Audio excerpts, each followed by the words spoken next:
ಶಿವಗಂಗೆ ಬೆಟ್ಟದಲ್ಲಿ ಕಳೆದ 5 ದಿನದಿಂದ ಅದ್ವೈತ್ ಅನ್ನೋ ಯುವಕ ನಾಪತ್ತೆ ಆಗಿದ್ದಾನೆ. ಇವನು ಬೆಂಗಳೂರಿನ ಕಾಡುಗೋಡಿ ನಿವಾಸಿ.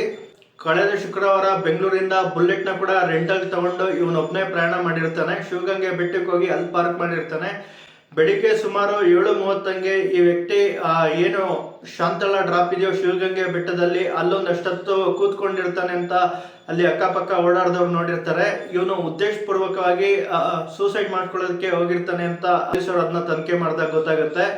ಕಳೆದ 5 ದಿನದಿಂದ ನಿರಂತರವಾಗಿ ನಮ್ಮ NDRF ಟೀಮು, ಪೊಲೀಸ್ ಟೀಮು ಹಾಗೆಯೇ ಅರಣ್ಯ ಇಲಾಖೆ ಸೇರಿದಂತೆ ಎಲ್ಲರೂ ಹುಡುಕ್ತಾ ಇದ್ದಾರೆ. ಬಟ್ ಇಲ್ಲಿವರೆಗೂ ಆ ವ್ಯಕ್ತಿ ಏನಾದರೂ ಸೂಸೈಡ್ ಮಾಡ್ಕೊಂಡಿದ್ರೆ ಅವನ ಬಾಡಿ ಕೂಡ ಸಿಕ್ಕಿಲ್ಲ.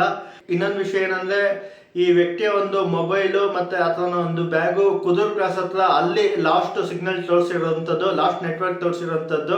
ಇನ್ನೊಂದು ವಿಷಯ ಏನಂದ್ರೆ, ಈ ವ್ಯಕ್ತಿಗೆ ಆಲ್ರೆಡಿ ಎಂಗೇಜ್ಮೆಂಟ್ ಆಗಿದೆ. ಆದಷ್ಟು ಬೇಗ ಮದುವೆ ಕೂಡ ಅರೇಂಜ್ ಆಗಿತ್ತು. ಅದ್ರ ಮಧ್ಯೆ ಈ ವ್ಯಕ್ತಿಗೆ ಬೇಕಾದಷ್ಟು ಹುಡುಗಿರ ಜೊತೆ ಕನೆಕ್ಷನ್ ಇತ್ತು ಅನ್ನೋದು ಕೂಡ ಗೊತ್ತಾಗಿದೆ.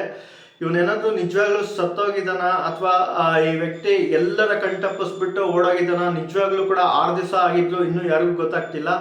ಇದ್ರ ಬಗ್ಗೆ ನಿಮ್ಗೇನು ಅನ್ಸುತ್ತೆ ಅಂತ ಕಾಮೆಂಟ್ ಮಾಡಿ ಫ್ರೆಂಡ್ಸ್.